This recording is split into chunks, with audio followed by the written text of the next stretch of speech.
கர்த்தருக்கு ஸ்தோத்திரம் உண்டாவதாக. ஆகஸ்ட் மாதம் 16ஆம் தேதி திருத்துவ பண்டிகைக்கு பிறகு வரக்கூடிய இந்த 11ஆம் ஞாயிற்றுக்கிழமையிலே கர்த்தர் நம்மை கொண்டு வந்ததற்காக நாம் எல்லாரும் கரங்களை தட்டி கர்த்தருக்கு நன்றி செலுத்துகிறோம். கண்களை மூடி ஜெபிப்போம். மகா பரிசுத்தமும் கிருபையும் மிகுந்த பரம தந்தையே, இந்த வேலைக்காக ஸ்தோத்திரம். ஆண்டவரே, எங்களோடு பேசும் உமது வார்த்தை எங்களுக்கு பலன் கொடுக்கட்டும். எங்கள் ஆவிக்குரிய வாழ்க்கைக்கு, விசுவாச ஜீவியத்திற்கு உமது வார்த்தை எங்களுக்கு பலத்தை தரட்டும். இங்கு வந்திருக்கிற ஒவ்வொருவரையும் ஆசீர்வதியும்.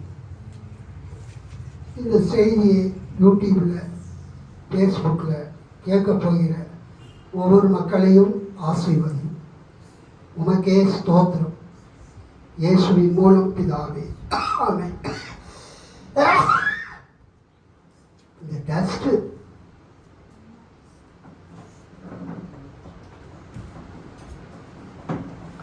ரோமர் 4ஆம் அதிகாரம்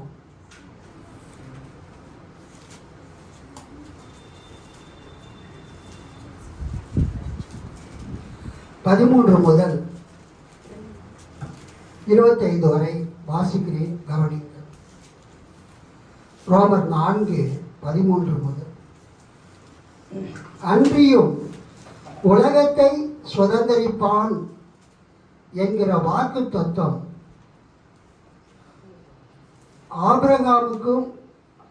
ஆபிரகாமுக்காவது அவன் சந்ததிக்காவது நியாயப்பிரமாணத்தினால் கிடையாமல் விசுவாசத்தினால் வருகிற நீதியினால் கிடைத்தது. நியாயப்பிரமாணத்தை சார்ந்தவர்கள் சுதந்திரவாளிகள் ஆனால் விசுவாசம் வீணாய் போகும், வாக்கு தத்துவமும் அவமாகும். மேலும் நியாயப்பிரமாணம் கோபாக்கினியை உண்டாக்குகிறது. நியாயப்பிரமாணம் இல்லாவிட்டால் மீறுதலும் இல்லை. ஆதலால் சுதந்திரமானது கிருபையினால் இருக்கும்படிக்கு அது விசுவாசத்தினாலே வருகிறது. நியாயப்பிரமாணத்தை சார்ந்தவர்களாகிய சந்ததியாருக்கு மாத்திரமல்ல, நம் எல்லாருக்கும் தகப்பனாகிய ஆபிரகாமுடைய விசுவாசத்தை சார்ந்தவர்களான எல்லா சந்ததியாருக்கும் அந்த வாக்கு தத்துவம் நிச்சயமாய் இருக்கும்படிக்கு அப்படி வருகிறது. அநேக ஜாதிகளுக்கு உன்னை தகப்பனாக ஏற்படுத்தினேன் என்று எழுதியிருக்கிறபடி அவன் தான் விசுவாசித்தவருமாய் மரித்தோரை உயிர்ப்பித்து இல்லாதவைகளை இருக்கிறவைகளைப் போல் அழைக்கவருமாய் இருக்கிற தேவனுக்கு முன்பாக நம் எல்லாருக்கும் தகப்பனானான்.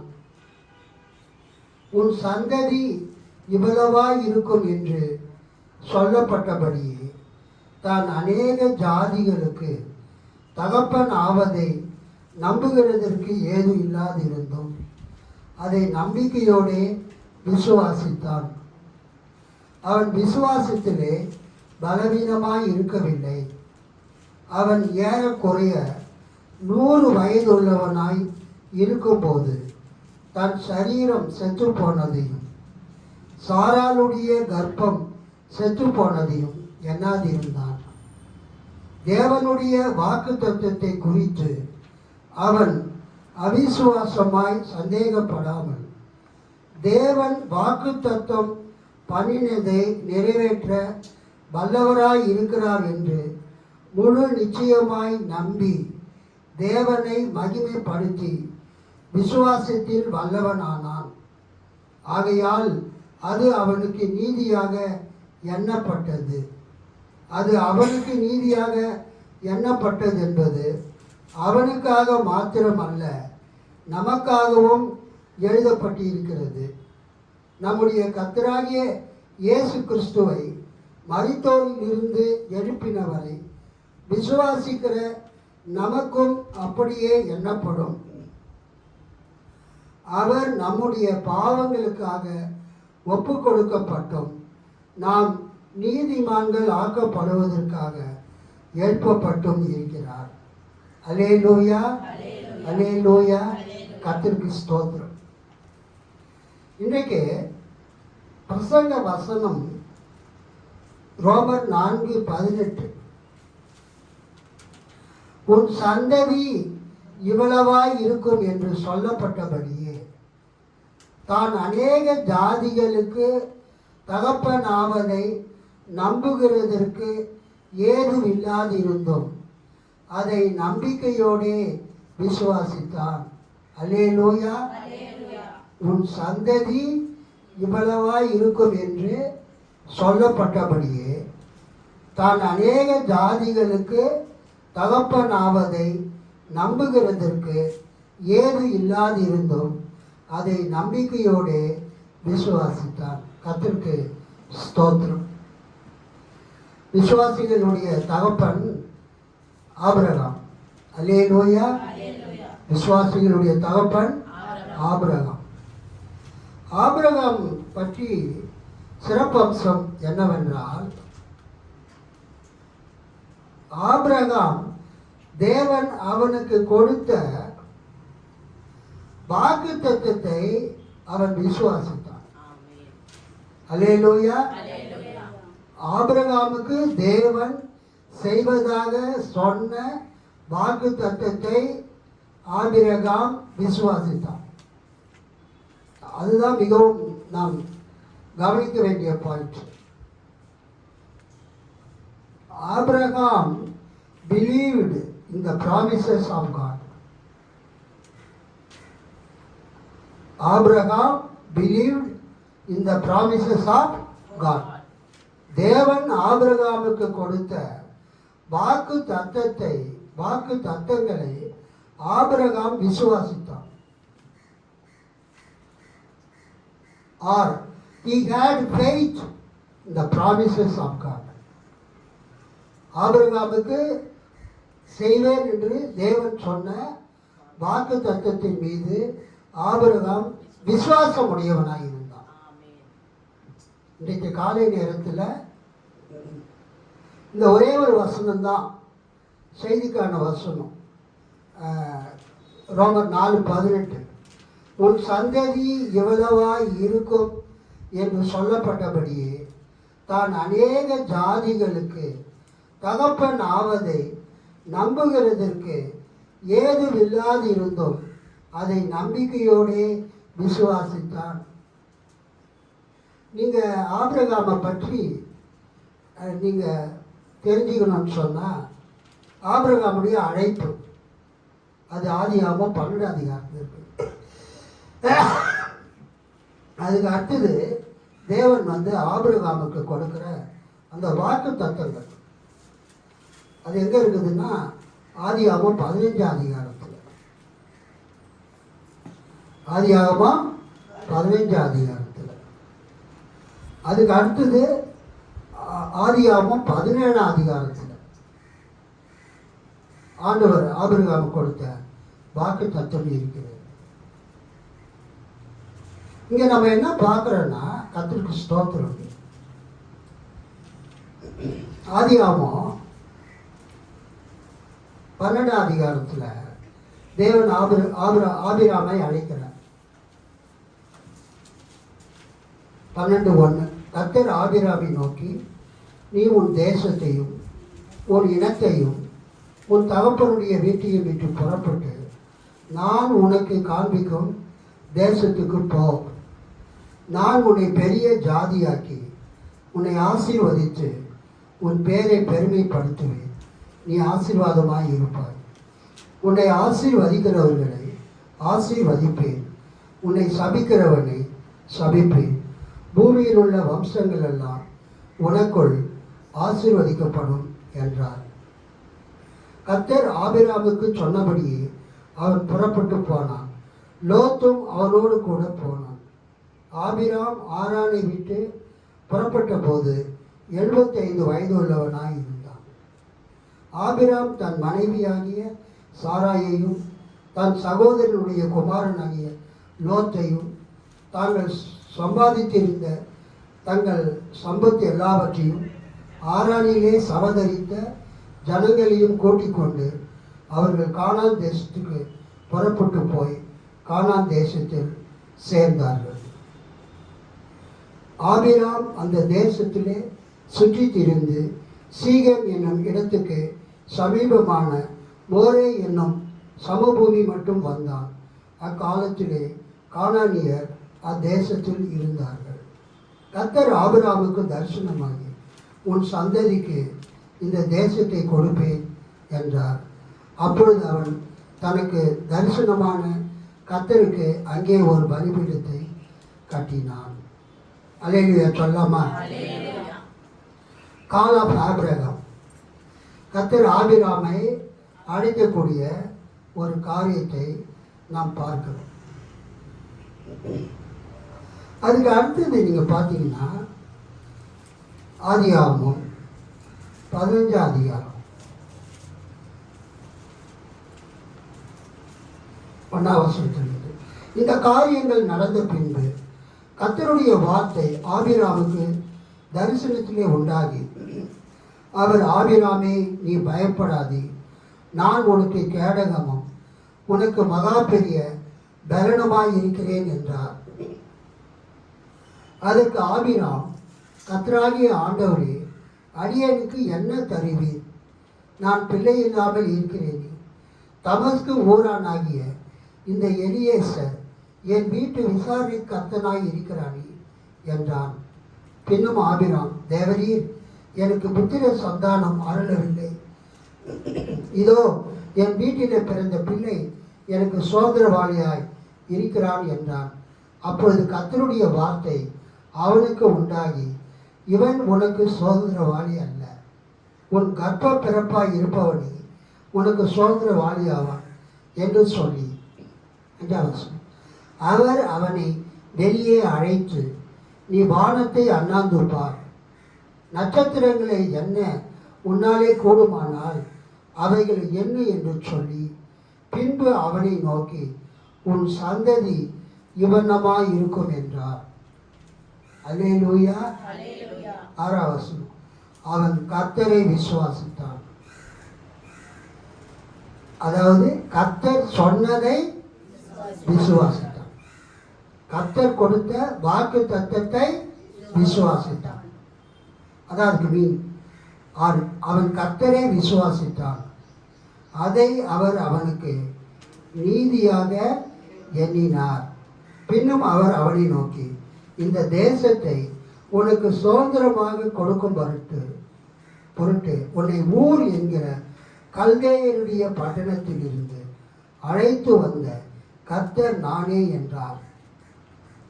அதற்கு அவன், கர்த்தராகிய ஆண்டவரே, நான் அதை சுதந்திரித்துக் கொள்வேன் என்று எதினால் அறிவேன் என்றான். அப்போ கீழே அவன் பலி செலுத்தினான். அந்த பலி செலுத்தும் போது 17 வருஷம்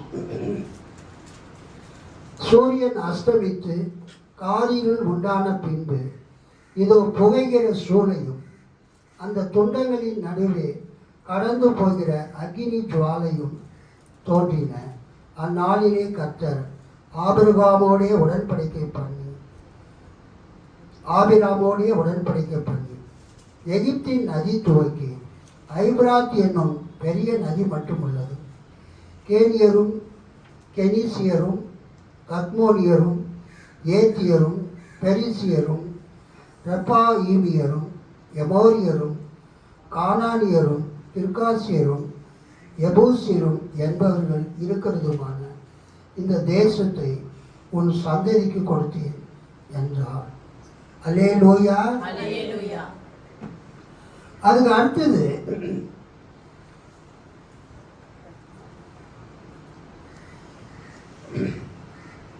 16ஆம் அதிகாரத்தில் 1 ஆபிராமுடைய மனைவியாகிய சாராய்க்கு பிள்ளை இல்லாது இருந்தது. எகிப்து தேசத்தாலாகிய ஆகார் என்னும் பெயர் கொண்ட ஒரு அடிமை பெண் அவளுக்கு இருந்தார். சாராய் ஆபிராமை நோக்கி, நான் பிள்ளை பெறாதபடிக்கு கர்த்தர் என் கற்பத்தை அடைத்து இருக்கிறார். என் அடிமை பெண்ணோடே சேரும். ஒருவேளை அவளால் என் வீடு கட்டப்படும் என்றான். சாராயின் வார்த்தைக்கு ஆபிராம் செவி கொடுத்தான். ஆபிராம் கானான் தேசத்தில் 10 வருஷம் குடியிருந்த பின்பு ஆபிராமின் மனைவியாகிய சாராய் எகிப்து தேசத்தாலான தன் அடிமை பெண்ணாகிய ஆகாரை அழைத்து அவளை தன் புருஷனாகிய ஆபிரகாமுக்கு மறுமனையாட்டியாக கொடுத்தான். அவன் ஆகாரோடு சேர்ந்த போது அவன் கர்ப்பம் தரித்தான். அல்லேலூயா, கர்த்தருக்கு ஸ்தோத்திரம். அப்புறம் கீழே 11ஆம் வசனத்தில் 10லேருந்தே பார்ப்போம். பின்னும் கர்த்தருடைய தூதனானவர் அவளை நோக்கி, அதாவது ஆகாரை நோக்கி, உன் சந்ததியை மிகவும் பெருக பண்ணுவேன், அது பெருகி எண்ணி முடியாததாய் இருக்கும். பின்னும் கர்த்தருடைய தூதனானவர் அவளை நோக்கி, நீ கர்ப்பவதியாய் இருக்கிறாய், ஒரு குமாரனை பெறுவாய். கர்த்தர் உன் அங்கலாய்ப்பை கேட்டபடியினால் அவனுக்கு இஸ்மவேல் என்று பெயரிடுவாயாக. பிறப்பதற்கு முன்பதாக பெயரிடப்படுகிறது. ஆகாருடைய பிள்ளை மகனுக்கு அவன் பேர் என்னது? இஸ்மவேல். அதற்கு அடுத்ததாக அந்த 15ஆம் வசனத்தில் ஆகார் ஆபிரகாமுக்கு ஒரு குமாரனை பெற்றான். ஆகார் பெற்ற தன் குமாரனுக்கு இஸ்மவேல் என்று பெயரிட்டான். ஆகார் ஆபிராமுக்கு இஸ்மவேலை பெற்ற போது ஆபிராம் 86 வயதாக இருந்தான்.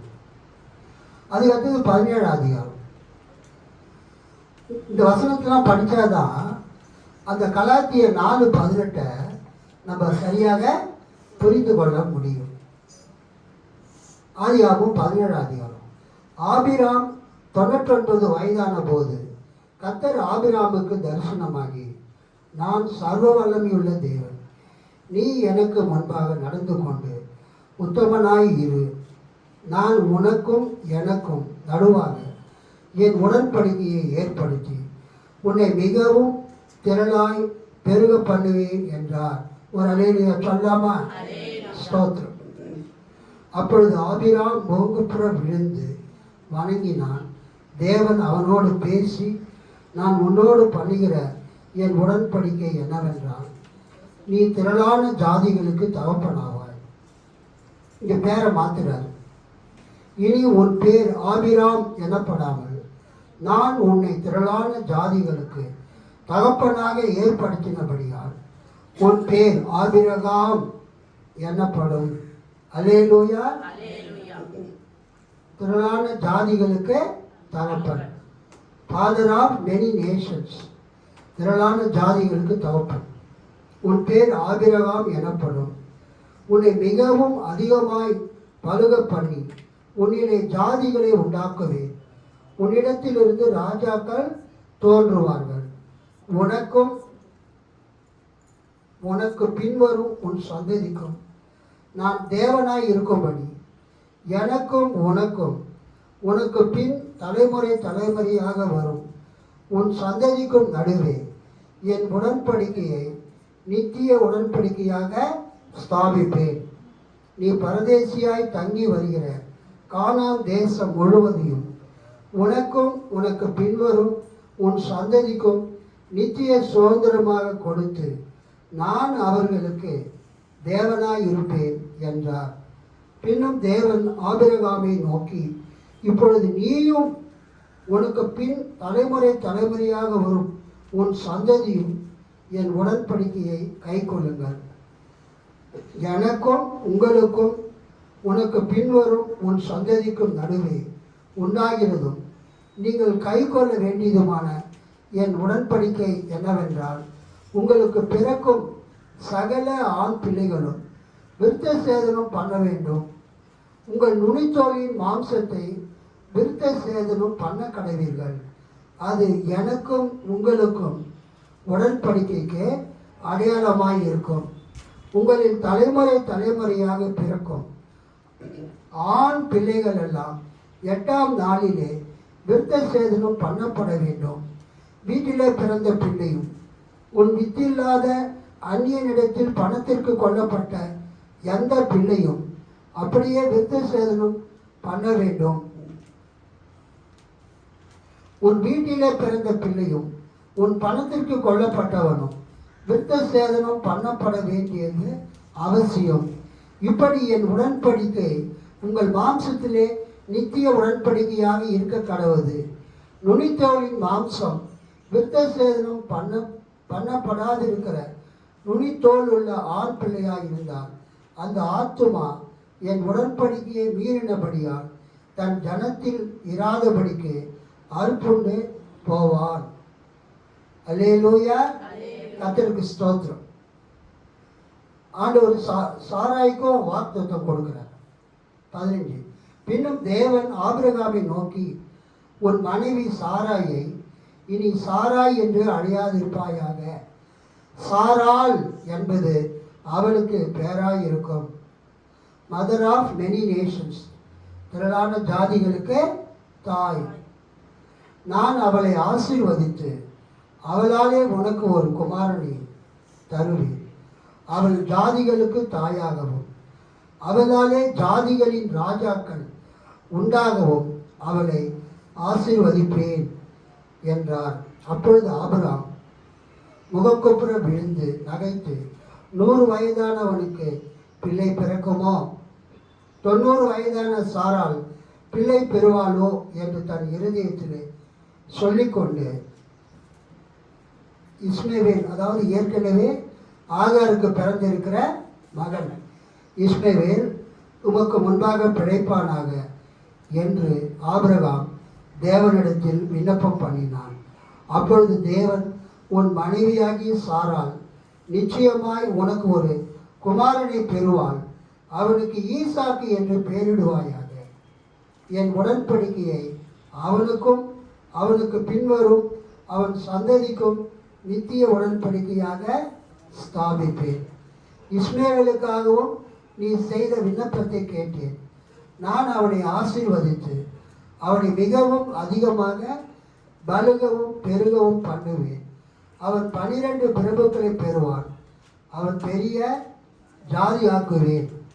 வருகிற வருஷத்தில் குறித்த காலத்தில் சாராள் உனக்கு பெறப்போகிற ஈசாக்கோடே நான் என் உடன்படிக்கையை ஏற்படுத்துவேன் என்றார். தேவன் ஆபிரகாமோடு பேசி முடித்த பின்பு அவர் அவனை விட்டு எழுந்தருளி போனார். அல்லேலூயா சொல்லாமா? பிரைஸ்.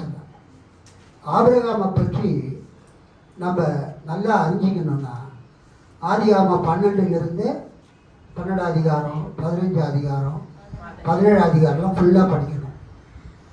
அதில் தான் ஆபிரகாமுக்கும் தேவனுக்கும் இடையில் நடைபெற்ற உரையாடல் அங்கே இருக்கிறது.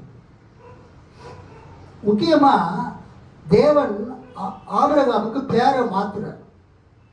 அல்லேலூயா. நீங்கள் ஆண்டவரை ஏற்றுக்கொண்ட போது உங்களுக்கு ஒரு பழைய பேர் இருந்தது. உங்களுக்கு ஒரு பழைய பேர். சமீபத்தில் எஃப்சிசி மீட்டிங் நடந்தது பெரியார் நகரில், இசிஐ சர்ச்சில்.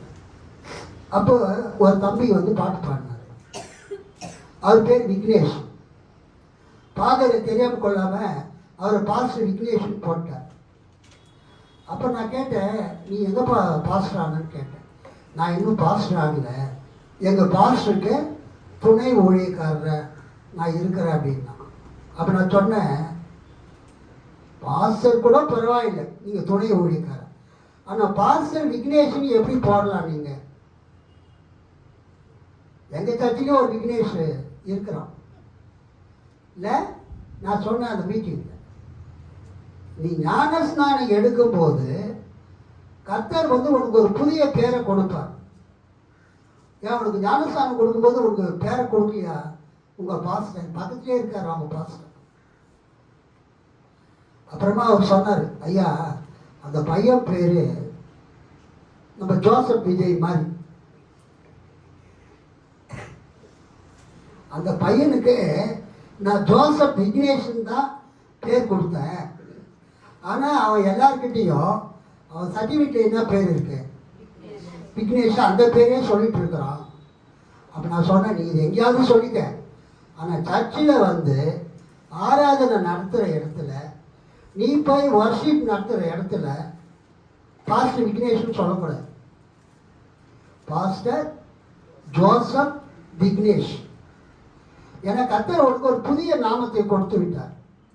நீ கர்த்தரால் அழைக்கப்படும், புதிய நாமத்தினால் அழைக்கப்படுவாய் அப்படின்னு வசனம் சொல்லுது அப்படின்னு சொல்லி திட்டி விட்டு, நீ இன்னும் கவர்மெண்ட்டில் பதிவு பண்ணலைன்னா எல்ஐசிக்கு எதிர்க்க எழுது பொருள் அச்சக கூட இருக்குது கவர்மெண்ட்டுது, அங்கே போய் பேர் மாற்றிக்க. அல்லேலூயா, ஸ்தோத்திரம். ஞானஸ்நானம் எடுத்த பிறகு நீங்கள் ஞானஸ்நானம் எடுத்த பேரை தான் சொல்லணும். அந்த பழைய இந்து பேரையே சொல்லிட்டு இருக்கக்கூடாது. அல்லேலூயா. கர்த்தர் வந்து ஆபிராம் என்ற பேரை ஆபிரகாம் அப்படின்னு மாத்துறார்.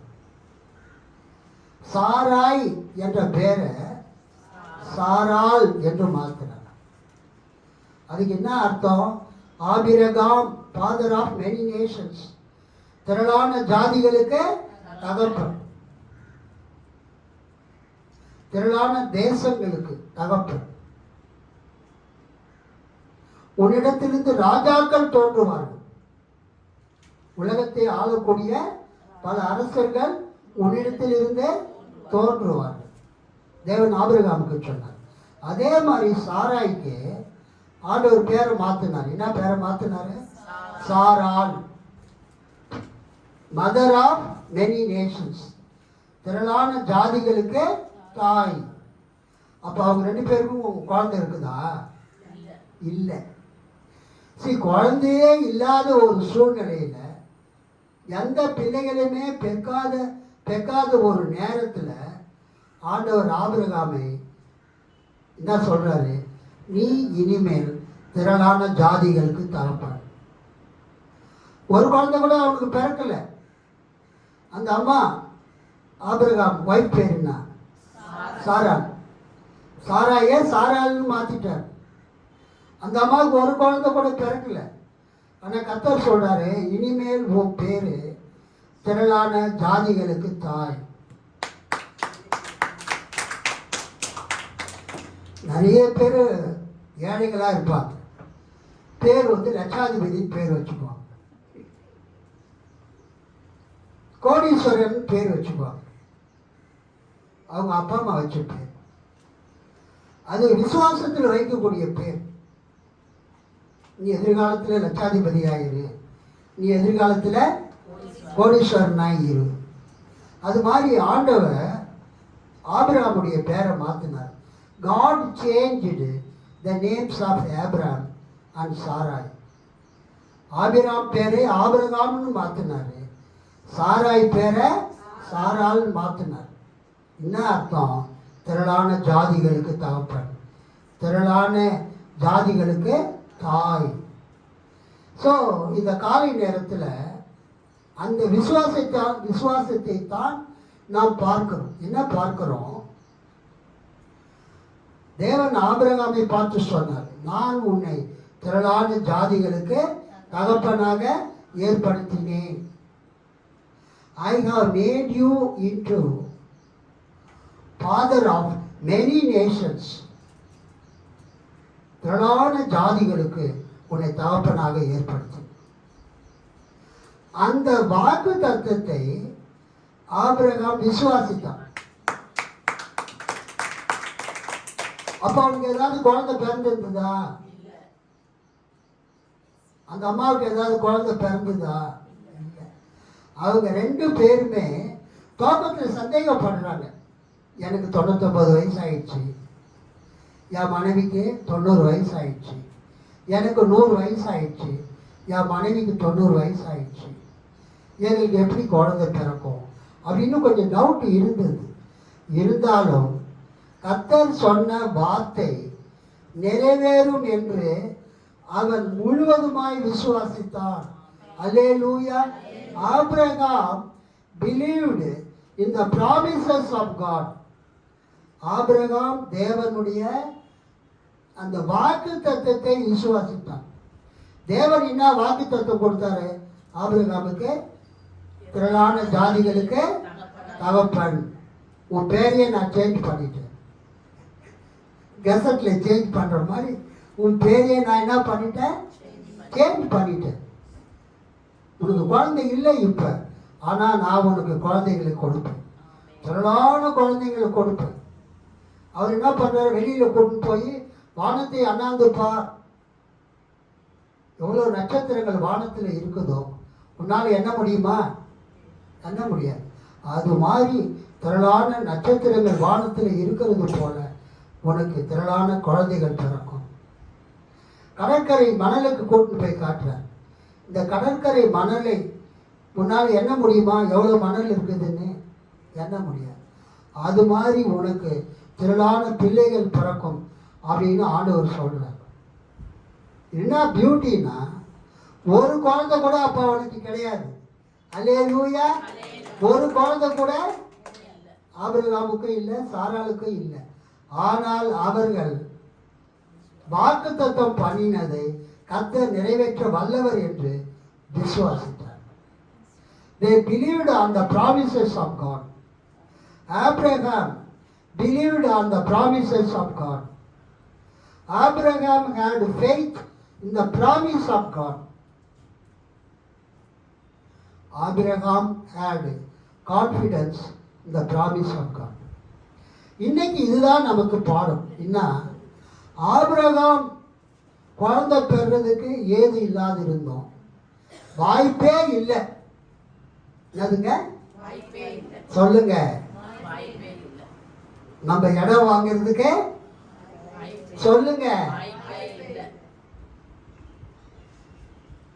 ரூச்சலமா ஒரு வீட்டையே வித்து நம்ம கையில காணிக்க கொடுத்தாலும் 1 கோடி வராது.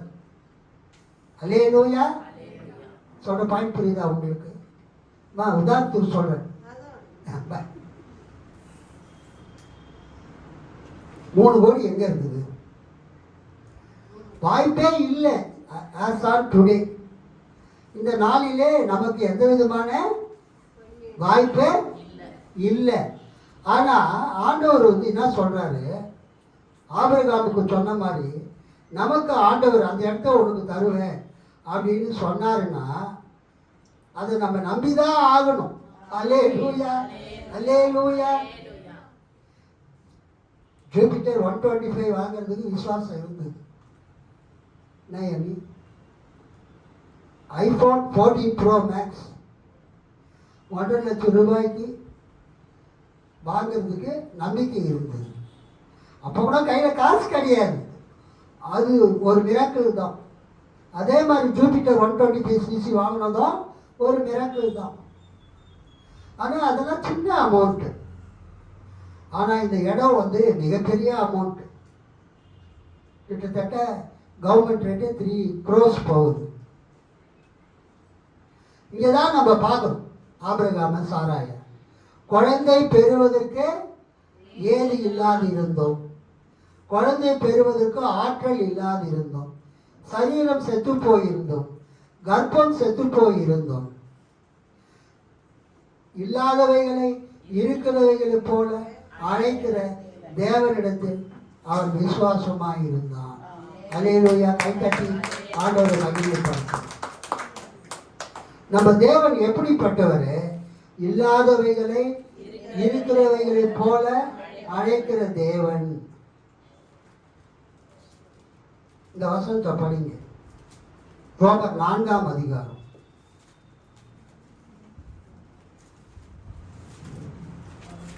17 படிங்க. அநேக ஜாதிகளுக்கு உன்னை தகப்பனாக ஏற்படுத்தினேன் என்று எழுதியிருக்கிறபடி அவன் தான் விசுவாசித்தவருமாய் மரித்தோரை உயிர்ப்பித்து இல்லாதவைகளை இருக்கிறவைகளைப் போல அழைக்கிறவருமாய் இருக்கிற தேவனுக்கு முன்பாக நம் எல்லாருக்கும் தகப்பனானான். பாருங்க, அநேக ஜாதிகளுக்கு உன்னை தகப்பனாக ஏற்படுத்தினேன். I have made you the father of many nations. அநேக ஜாதிகளுக்கு உன்னை தகப்பனாக ஏற்படுத்தினேன். ஒரு பிள்ளைக்கு உன்னை தகப்பனா ஏற்படுத்தினேன் அப்படியே சொல்றாரு. அநேக ஜாதிகளுக்கு உன்னை தகப்பனாக ஏற்படுத்தினேன் என்று எழுதியிருக்கிறபடி அவன் தான் விசுவாசித்தவருமாய் மரித்தோரை உயிர்ப்பித்து இல்லாதவைகளை இருக்கிறவைகளைப் போல் அழைக்கிறவருமாய் இருக்கிற தேவனுக்கு முன்பாக நம் எல்லாருக்கும் தகப்பனாய் இருந்தார். உன் சந்ததி இவ்வளவாய் இருக்கும் என்று சொல்லப்பட்டபடி தான் அநேக ஜாதிகளுக்கு தகப்பன் ஆவதை நம்புகிறதற்கு ஏதுவில்லாதிருந்தோம். தனக்கு குழந்தை பிறக்கும் என்கிற நம்பிக்கையே அவனுக்கு இல்லை. 100 வயசு, அவன் வைஃப் சாராளுக்கு 90 வயசு. தான் அநேக ஜாதிகளுக்கு தகப்பன் ஆவதை நம்புகிறதற்கு ஏதுவில்லாதிருந்தோம். அதை நம்பிக்கையோடே விசுவாசித்தான். அவன் விசுவாசத்திலே பலவீனமாய் இருக்கவில்லை. அவன் ஏறக்குறைய 100 வயதுள்ளவனாய் இருக்கும்போது தன் சரீரம் செத்து போனதையும் சாராளுடைய கர்ப்பம் செத்து போனதையும் எண்ணாதிருந்தான். தேவனுடைய வாக்குத்தத்தத்தை குறித்து அவன் அவிசுவாசமாய் சந்தேகப்படாமல் தேவன் வாக்குத்தத்தம் பண்ணினதை நிறைவேற்ற வல்லவராய் இருக்கிறார் என்று முழு நிச்சயமாய் நம்பி தேவனை மகிமைப்படுத்தி விசுவாசத்தில் வல்லவனானான். ஆகையால் தேவன் மேல் வைத்த அந்த விசுவாசம் அவனுக்கு நீதியாக எண்ணப்பட்டது. அல்லேலூயா. ஆகையால் அது அவனுக்கு நீதியாக எண்ணப்பட்டது. அதுக்கு என்ன அர்த்தம்னா, ஆகையால் தேவன் மீது, தேவன் சொன்ன வார்த்தையின் மீது அவன் வைத்த அந்த விசுவாசம் அவனுக்கு நீதியாக எண்ணப்பட்டது. அது அவனுக்கு நீதியாக எண்ணப்பட்டது என்பது அவனுக்காக மாத்திரம் அல்ல, நமக்காகவும் எழுதப்பட்டிருக்கிறது. எல்லாரும் கைகளை தட்டி ஆண்டவரை மகிமைப்படுத்த.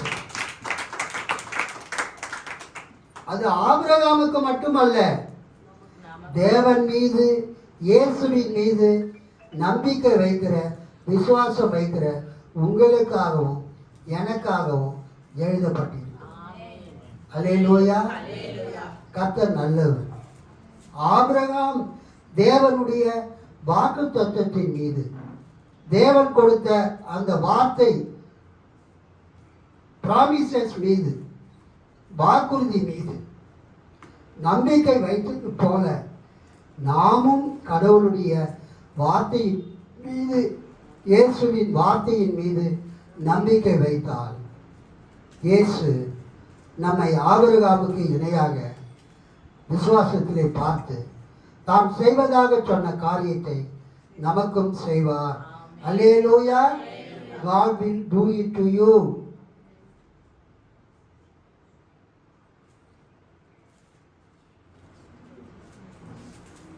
ஆபிரகாம் விசுவாசிகளுக்கு தகப்பன். ஆபிரகாம் உங்களுக்கும் எனக்கும் ஆபிரகாம் தகப்பன். அல்லேலூயா. அவனை போல நாமும் விசுவாசமாய் இருந்தால் கர்த்தர் உங்கள் மேல் பிரியமாயிருப்பார், என் மேல் பிரியமாயிருப்பார். உங்களுக்கு செய்வதாக சொன்ன எல்லா காரியத்தையும் அவர் நிறைவேற்றுவார். ஆபிரகாம் கிட்ட தேவன் பேசினாரு, என்ன செய்ய போறேன்னு சொன்னாரு. இன்னைக்கு நம்ம கிட்ட தேவன் எங்க பேசினாரு? என்ன செய்ய போறேன்னு சொன்னாரு. தேவன் ஆபிரகாம் கிட்ட டைரக்டா பேசினார். தரிசனத்துல பேசினார். அவனுக்கு வாக்கு கொடுத்தார். இன்னைக்கு தேவனுடைய வாக்கு திட்டங்கள் எல்லாம் இந்த வேத புத்தகத்தில் கொடுக்கப்பட்டிருக்கு. அல்லேலூயா. இந்த வேத புத்தகத்தை நீங்கள் படிக்கும் போது இதில் இருக்கிற வாக்கு தத்துவங்கள் மூலமாக ஆண்டவர் உங்களோடு பேசுவார். ஆமென். அல்லேலூயா. அல்லேலூயா. ஆண்டவர் உங்களோடு பேசுவார். சமீப காலமா அந்த ஃபேஸ்புக்கில் யூடியூப்பில் ஒரு மீம்ஸ் வேத வசனம் வந்துக்கிட்டே இருந்தது. அது எனக்கு ரொம்ப விசுவாசத்தை கொடுக்குற ஒரு வசனமாக இருந்தது. ஏசாயா 60வது அதிகாரம்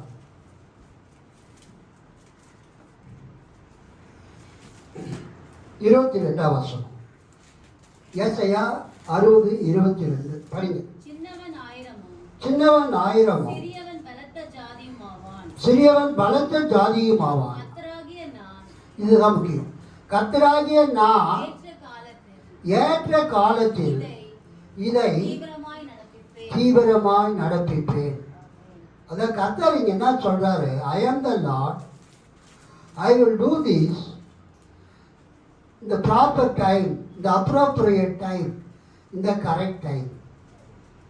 கர்த்தர் சொல்றாரு, நான் உனக்கு செய்வதாக சொன்ன காரியத்தை ஏற்ற காலத்தில், சரியான காலத்தில் நான் அதை நிறைவேற்றுவேன், நடப்பிப்பேன். I will perform it in the correct time. Hallelujah. In the appropriate time I will do it. இந்த வார்த்தை எனக்கு ரொம்ப பிடித்திருந்தது. கர்த்தராகிய நான் ஏற்ற காலத்தில் இதை தீவிரமாக, லேட்டாக இல்லை, ஏற்ற காலத்தில் கரெக்டான டைமில் நான் தீவிரமாய் நடப்பிப்பேன்.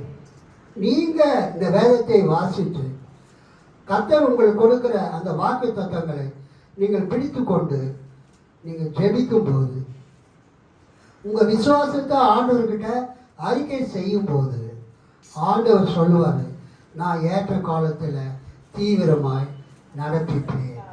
அல்லேலூயா சொல்லாமா?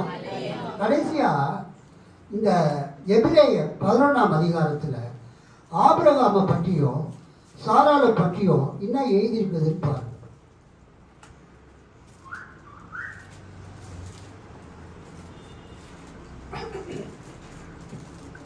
எபிரேயர் 11ஆம் அதிகாரம், அதுல ஆபிரகாம் சாராளை பற்றி எழுதியிருக்கிறது. விசுவாசத்தினாலே ஆபிரகாம் தான் சுதந்திரமாக பெறப்போகிற இடத்திற்கு போகும்படி அழைக்கப்பட்ட போது கீழ்ப்படிந்து தான் போகும் இடம் இன்னதென்று அறியாமல் புறப்பட்டு போனான். விசுவாசத்தினாலே அவர் வாக்கு தத்தம் பண்ணப்பட்ட தேசத்திலே பரதேசியை போல சஞ்சரித்து அந்த வாக்கு தத்தத்திற்கு உடன் சுதந்திரராகிய ஈசாக்கோடும் யாக்கோபோடும் கூடாரங்களிலே குடியிருந்தான். ஏனெனில் தேவன் தாமே கட்டி உண்டாக்கின அஸ்திபாரங்கள் உள்ள நகரத்துக்காக அவன் காத்திருந்தான். விசுவாசத்தினாலே சாராளும் வாக்கு தத்தம் பண்ணினவர் உண்மையுள்ளவர் என்று எண்ணி கற்பம் தரிக்க பலன் அடைந்து வயது சென்றவளாயிருந்தும் பிள்ளை பெற்றாள்.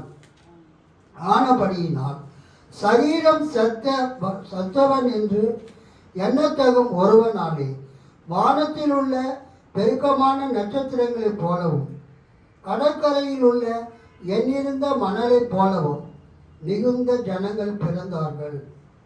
இவர்கள் எல்லாரும் அதுபோல் ஆனபடியால் சரீரம் செத்தவன் என்று எண்ணத்தகும் ஒருவனாலே ஆபிரகாமாலே வானத்தில் உள்ள பெருக்கமான நட்சத்திரங்களை போலவும் கடற்கரையில் உள்ள எண்ணிருந்த மணலை போலவும் மிகுந்த ஜனம் பிறந்தார்கள். அல்லேலூயா. இந்த எபிரேயர் 11:8-12 ஆபிரகாமை குறித்தும் சாராளை குறித்தும் அவங்க விசுவாசத்தில் எப்படி தேவனுக்கு பிரியமாய் இருந்தாங்க, அதனால் என்ன பெற்றாங்க என்று எழுதப்பட்டிருக்கிறது. நாம் கடைசியாக நாம் வாசித்த அந்த ரோமர் 4ஆம் அதிகாரம் 18ஆம் வசனத்துக்கு நாம் திரும்பி வருவோம்.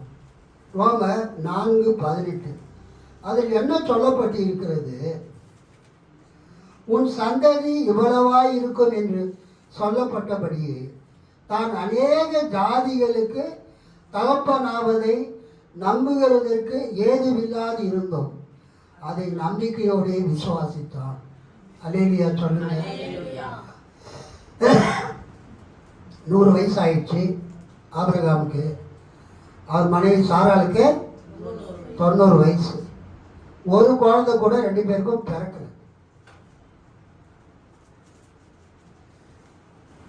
ஒரு குழந்தை கூட அவங்களுக்கு. உன் சந்ததி இவ்வளவாயிருக்கும் என்று சொல்லப்பட்டபடியே தான் அநேக ஜாதிகளுக்கு தகப்பனாவதை நம்புகிறதற்கு கொஞ்சம் கூட ஏது இல்லாது இருந்தோம். எவிடன்ஸ் இண்டிகேட்டர் இல்லாது இருந்தோம், அறிகுறி இல்லாது இருந்தோம். அநேக ஜாதிகளுக்கு தகப்பனாவதை நம்புகிறதற்கு கொஞ்சம் கூட அறிகுறி ஏது இல்லாது இருந்தோம், அதை நம்பிக்கையோடைய விசுவாசித்தான். ஆபிரகாமிடத்தில் நாம் என்ன பார்க்கிறோம்? அவருடைய சரீரம் வந்து செத்து போயிருக்கு. 90 வயசுல அவருடைய பாடி ட்ரை, ஒரு உலர்ந்து போன மரம், ஒரு காஞ்சி போன மரம் மாதிரி அவன் உடம்பு இருக்கு. அதே மாதிரி அவன் ஒய்ஃப், மனைவி சாரா, அவளுடைய கர்ப்பமும் ஒரு காஞ்சி போன உலர்ந்து போன மரத்தை போல இருக்கிறது. அந்த மரம் துளிர் விடுவதற்கு வாய்ப்பே இல்லை. அந்த ஆபிரகாமும் சாராலும் குழந்தை பெறுவதற்கு கொஞ்சம் கூட சான்றே இல்லை, இண்டிகேஷனே இல்லை, அறிகுறியே இல்லை. அதான் ஏதுன்னா அறிகுறி, எந்த விதமான அறிகுறி இல்லாது இருந்தோம். ஆனால் திரளான ஜாதிகளுக்கு தகப்பனாவே என்கிற நம்பிக்கையை, கடவுளுடைய வார்த்தையை அவன் விசுவாசித்தான்.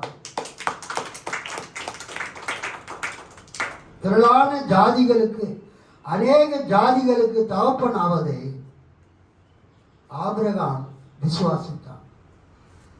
ஆபிரகாம் கடவுளுடைய வார்த்தையை நம்பினான்.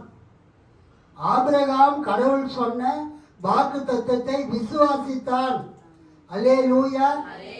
He believed on the promise of God.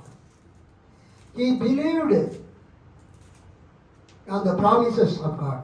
He had faith in the promise of God. He had confidence in the promise of God. தேவன் கொடுத்த வாக்குத்தத்தத்தை அவன் நம்பினான். அதனால ஆபிரகாமுக்கும் சாராளுக்கும் குழந்தை பிறந்தது. ஆபிரகாமுக்கும் சாராளுக்கும் குழந்தை பிறந்ததுக்கு பேர் என்ன? ஈசாக்கு. கரெக்டா? அதுக்கு முன்னால ஆபிரகாமுக்கும் அந்த ஆகாருக்கும் ஒரு குழந்தை பிறகுது. அதுக்கு பேர் என்ன? இஸ்மவேல். அது அவுட் ஆஃப் த வெட்லாக், கடவுளுடைய வாக்கு தத்துவத்துக்கு வெளியில அது பிறந்த குழந்தை. கடவுளுடைய அந்த பிளஸ்ஸிங்கால பிறந்த குழந்தை ஈசாக்கு. ஈசாக்குக்கு 2 குழந்தைங்க பிறகுது. யார் யாரு? ஏசா அண்ட் யாக்கோப். அந்த ஏசா வம்சத்தில் வந்தவங்க தான் ஏதோமைட், இதுமேயர், ஏதோமியர்கள். நீங்கள் புதிய ஏற்பாடு மேப்பை பார்த்தீங்கன்னா அந்த சவக்கடலுக்கு கீழே ஏதோமியர்கள் அப்படின்னு ஒரு மேப், ஒரு இடம் இருக்கும். புதிய ஏற்பாடு மேப்பில் பைபிளுக்கு பின்னால் எடுத்து பாருங்கள். புதிய ஏற்பாட்டுக்கு ஒன்றிணைந்த இஸ்ரவேல் தேசம் பழைய ஏற்பாடு. புதிய ஏற்பாட்டில் சவக்கடலுக்கு மேற்கு பக்கம் இதுமேயா. ஒன்றிணைந்த இஸ்ரவேல் தேசம் பழைய ஏற்பாட்டில் சவக்கடலுக்கு கீழே ஏதோம். அப்புறம் கானான் நாட்டில் இஸ்ரவேல் குழுத்தினரின் நிலப்பகுதிகள் சவக்கடலுக்கு கீழே ஏதோம்.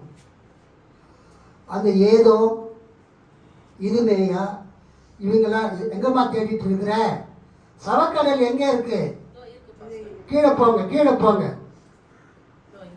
அதுக்கு கீழே. ரைட். மேப்பை பார்க்கணும். சவக்கடலுக்கு கீழே பழைய ஏற்பாட்டில் ஏதோம் என்கிற மக்கள் வசித்தாங்க. ஏதோமியர்கள். அவங்க யாருன்னா ஏசா வழி வந்தவங்க. அல்லேலூயா. புதிய ஏற்பாட்டில் அவங்களுக்கு பேர் இதுமேயர்கள். அந்த ஏதோமியர்கள் இதுமேயர்கள்லாம் யாருடைய வம்சத்தினர்கள்? ஏசாவின் வம்சத்தினர்கள். அதான் ஈசாக்குக்கு பிறந்த முதல் பையன் யாரு? ஏசா. ஏசா.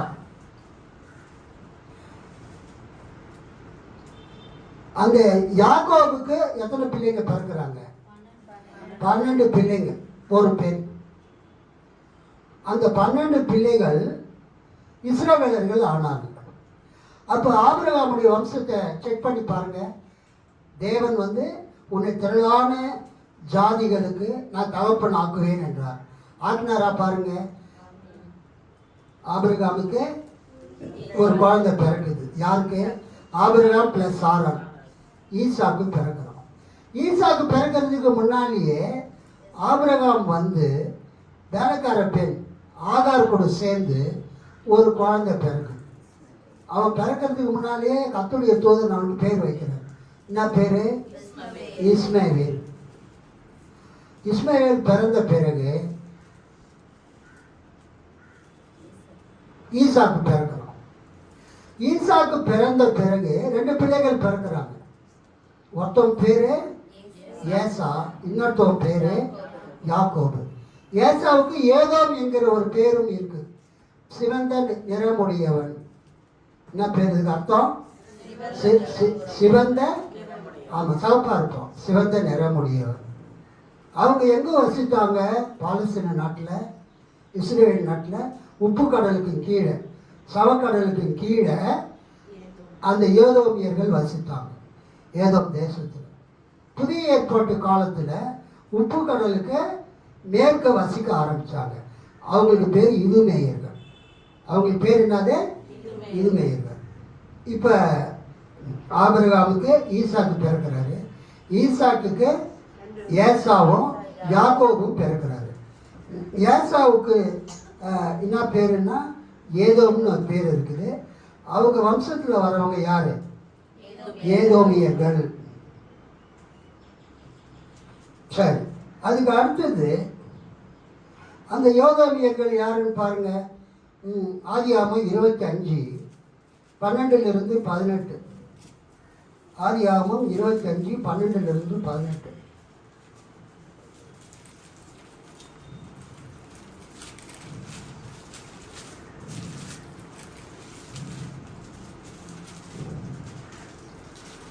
சாராளுடைய அடிமை பெண்ணாகிய எகிப்து தேசத்தாலான ஆகார் ஆபிரகாமுக்கு பெற்ற குமாரனாகிய இஸ்மவேலின் வம்ச வரலாறு. பற்பல சந்ததிகளாய் பிரிந்த இஸ்மவேலின் புத்திரருடைய நாமங்கள் ஆவன. இஸ்மவேலுடைய மூத்த மகன் நெபாயோத், பின்பு கேதார், அத்பியோல், மிக்சாம், மிஷ்மா, தூமா, மாசா, ஆதார், தேமா, எத்தூர், நாபீஸ், கேத்மா என்பவர்களே. தங்கள் அரண்களிலும் தங்கள் கிராமங்களிலும் அரண்களிலும் குடியிருந்த தங்கள் ஜனத்தாருக்கு 12 பிரபுக்களாகிய இஸ்மவேலின் குமாரர்கள் இவர்களே. இவர்களுடைய நாமங்கள் இவைகளே. கவனிங்க, இவங்க யாரு? சாராளுடைய அடிமை பெண்ணாகிய ஆகார் பெற்றெடுத்த இஸ்மவேலின் வம்ச வரலாறு. கர்த்தருக்கு ஸ்தோத்திரம். அதுக்கு அடுத்தது நீங்கள் பார்த்தீங்கன்னா ஆபிரகாம் கேத்தூரால் என்கிற ஒரு பெண்ணை கல்யாணம் பண்ணுறார். 25வது அதிகாரம் 2-4 ஆபிரகாம் கேத்தூரால் என்னும் பெயர் கொண்ட ஒரு ஸ்திரீயையும் விவாகம் பண்ணியிருந்தான். அவள் அவனுக்கு சிம்ரானையும் யக்ஷானையும் மேதானையும் மீதியானையும் இஸ்பாக்கையும் சுவாகையும் பெற்றாள். யக்ஷான் சேபாவையும் தேதானையும் பெற்றான்.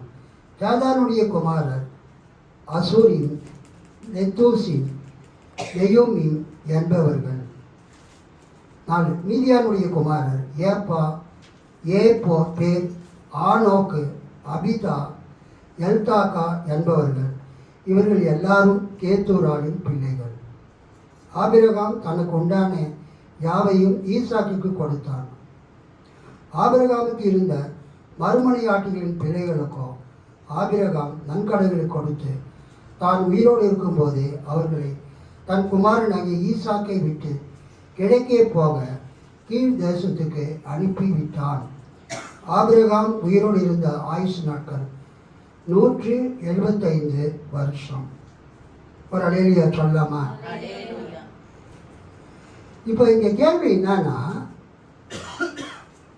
ஆபிரகாமுக்கு குழந்தைகளே இல்லாம இருக்கும்போது, ஒரு குழந்தை கூட இல்லாம இருக்கும்போது ஆண்டவர் என்ன சொல்றாரு?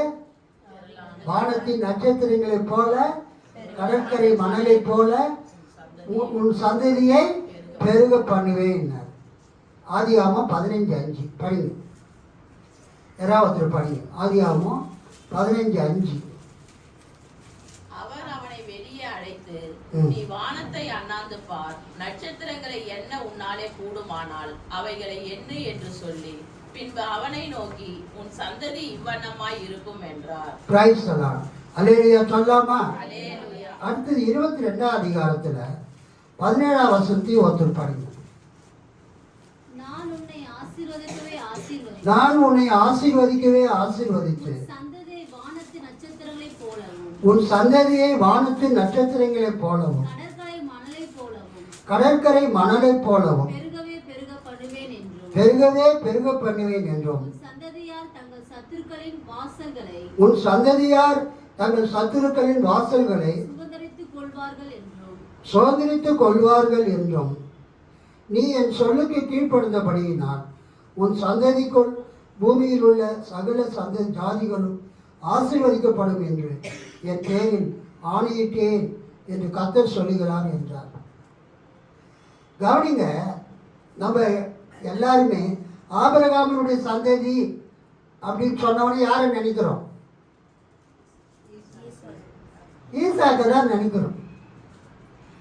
ஆபிரகாமுக்கு ஈசாக்கு ஒருத்தர் தான் பிறந்தாரு, அவருக்கு வேற பிள்ளைகளே இல்லை.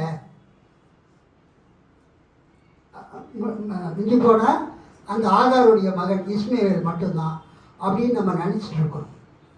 ஆனா ரோமர் 4:18 சொல்லப்பட்டபடி என்ன சொல்லப்பட்டிருக்குதாங்க? ரோமர் 4:18 அங்க ஆண்டவர் குறிப்பிட்டு சொல்லுகிற வார்த்தை, உன் சந்ததி இவ்வளவாய் இருக்கும் என்று சொல்லுபடியே உன் சந்ததி எவ்வளவாய் இருக்கும் என்று சொல்லப்பட்டபடியே தான் அநேக ஜாதிகளுக்கு தகப்பனாவது. ஜாதி என்பது தேசங்கள், அல்லேலூயா, அல்லது பீப்புள் குரூப், மக்கள் இனங்கள். தான் அநேக ஜாதிகளுக்கு, அநேக தேசங்களுக்கு, அநேக மக்கள் இனங்களுக்கு தகப்பனாவதை நம்புகிறதுக்கு கொஞ்சம்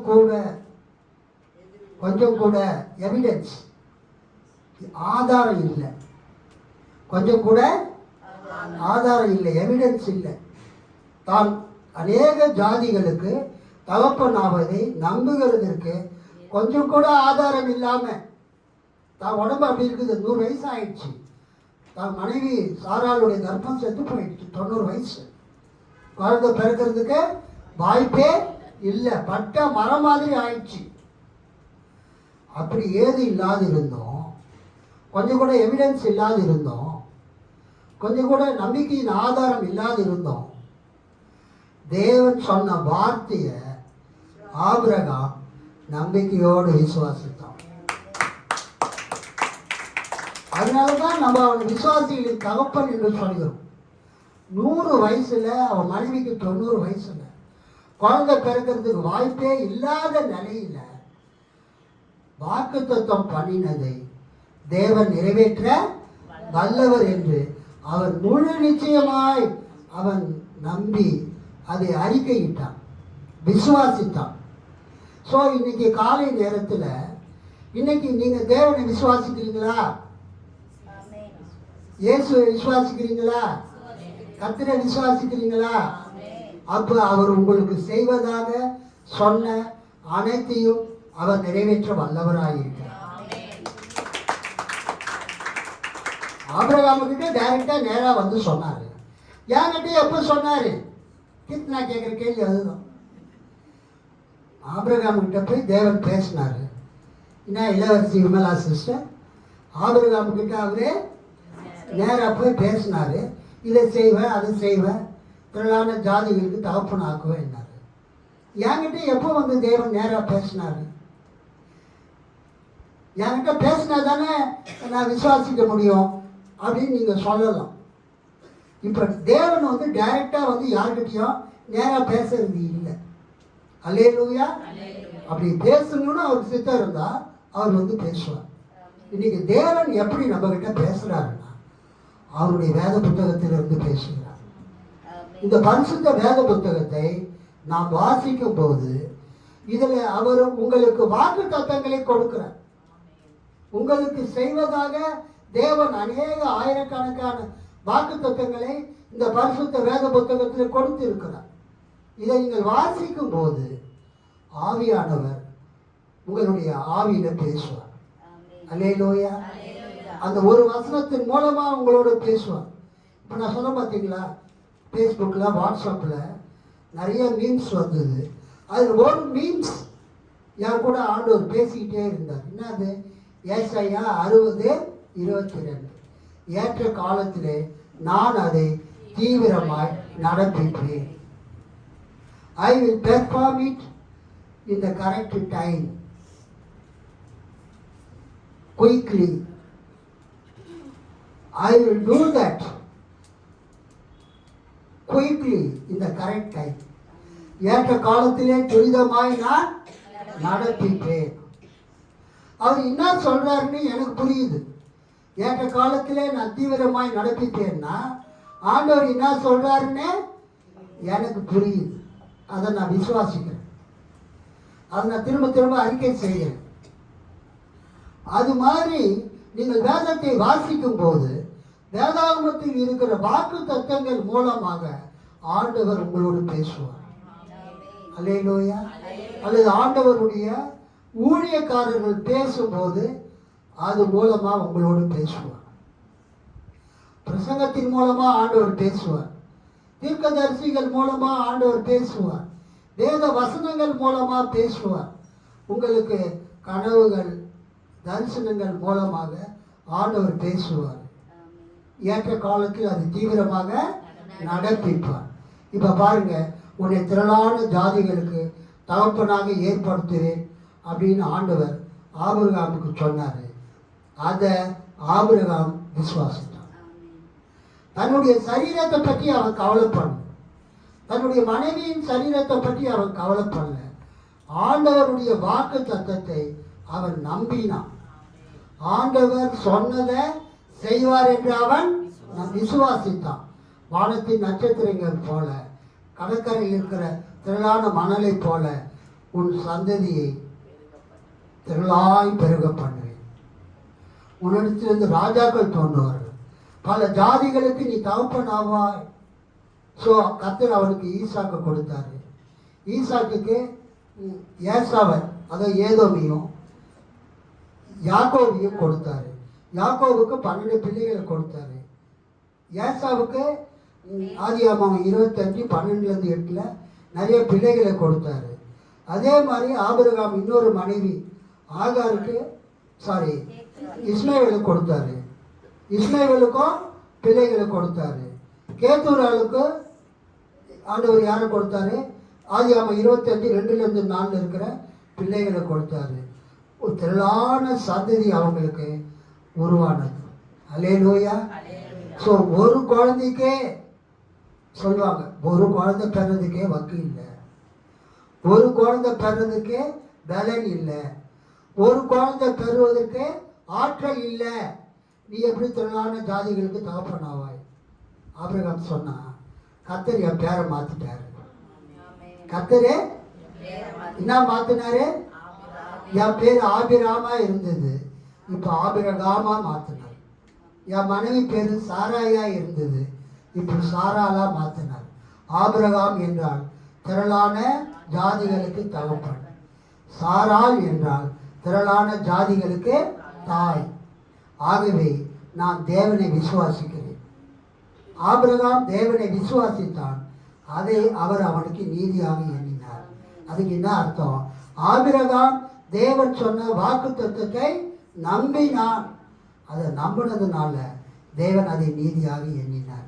இன்னைக்கு இந்த காலை நேரத்தில் கர்த்தருடைய வார்த்தையை, கர்த்தர் உங்களுக்கு கொடுக்கிற வாக்கு தத்தத்தை நீங்கள் விசுவாசிப்பீர்கள் என்றால் கர்த்தர் அதை உங்கள் வாழ்க்கையில் நிறைவேற்ற வல்லவராயிருக்கிறார். ஹல்லேலூயா, ஹல்லேலூயா, ஹல்லேலூயா.